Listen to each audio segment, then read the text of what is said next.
أقبل يا حافظ القرآن ولتسمع الدنيا هداك. Actually, I'm very much impressed by finding true astronomical facts in Quran. And for us,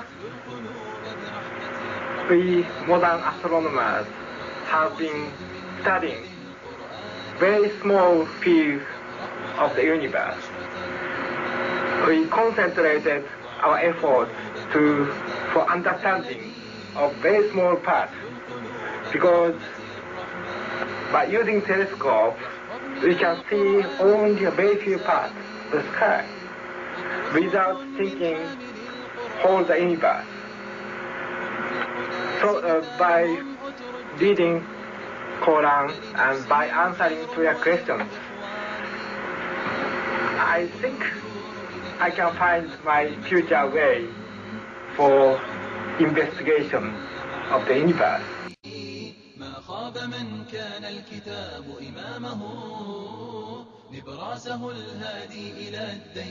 Muhammad was a very ordinary man. He couldn't have read, didn't know to write. In fact, he was illiterate. And we're talking about 1,200 years ago. You have someone, an illiterate person, making profound pronouncements and statements that are amazingly accurate of a scientific nature. And I personally can't see how this could be a mere chance. There are too many accuracies. And like Dr. Moore, I have no difficulty in my mind reconciling that this is a divine inspiration or revelation which led him to these statements.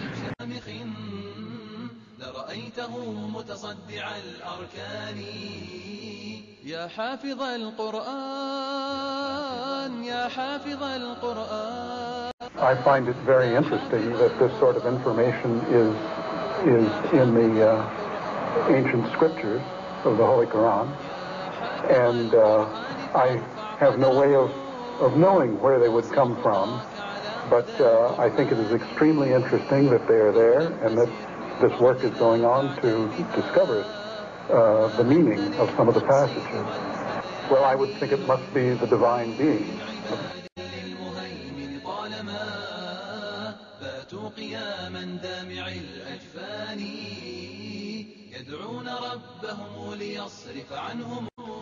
Summary. The Quran describes not only the development of external form, but emphasizes also the internal stages, the stages inside the embryo of its creation and development, emphasizing major events recognized by contemporary science. Thank you for your attention.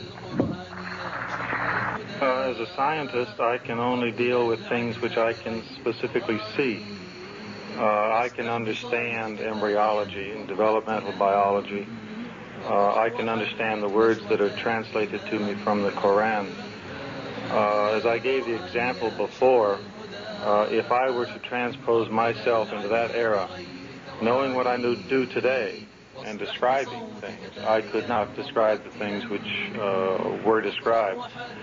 I see no reason, I see no evidence for the fact to refute the concept that this individual, Muhammad, had to be developing this information from someplace. So I see nothing here in conflict with the concept that divine intervention was involved in what he was able to do.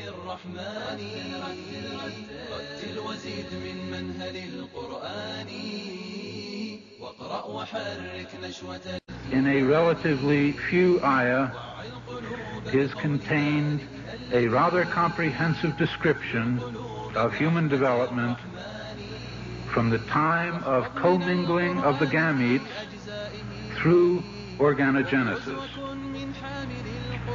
No such distinct and complete record of human development, such as classification, terminology, and description, existed previously.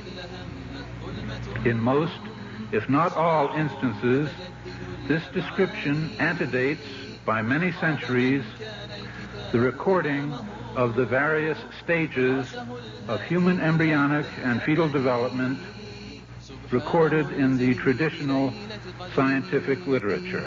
درب الهداية واضح التبيان يتلوه أحمد للدنا وهي التي عطشت لقطر هداية هتاني سبحان منزله. Professor Moore was also elected to the membership of the Royal Medical Association of Canada, the International Academy of Cytology, the Union of the American Anatomists, and the Union of North and South American Anatomists.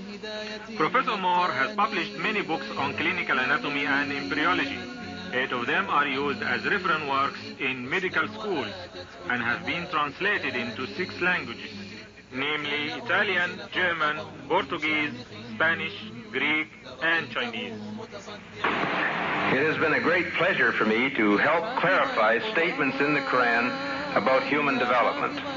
It is clear to me that these statements must have come to Muhammad from God or Allah, because almost all of this knowledge was not discovered until many centuries later. This proves to me that Muhammad must have been a messenger of God or Allah. عطشت لقطر هداية هتاني وزنت بنبت زروعه حسنا وآتت أكلها بتداني. It follows, I think, that not only is there no conflict between genetics and religion, but in fact religion that guides science by adding revelation to some of the traditional scientific approaches. That there exist statements in the Quran shown centuries later to be valid would support knowledge in the Quran having been derived from God. Thank you very much. فارفع قدره واصل خطاك على هدى القرآن هونا فسير في الأرض لا تعجل بها. Thinking of many of these questions and thinking where Muhammad came from, he was after all a Bedouin. I think it is almost impossible that he could have known about things like the common origin of the universe, because scientists have only found out within the last few years with very complicated and advanced technological methods that this is the case. Somebody who did not know something about nuclear physics 1400 years ago could not, I think, be in a position to find out from his own mind, for instance, that the earth and the heavens had the same origin, or many other of the questions that we have discussed here. يا حامل القرآن يا شبل الهدى انهض إلى العليا بغير تواني واصدح بصوتك تاليا ومرتلا واقرأ وحرك نشوة الإيمان. يا حامل القرآن يا شبل الهدى انهض إلى العليا بغير تواني واصدح بصوتك تاليا ومرتلا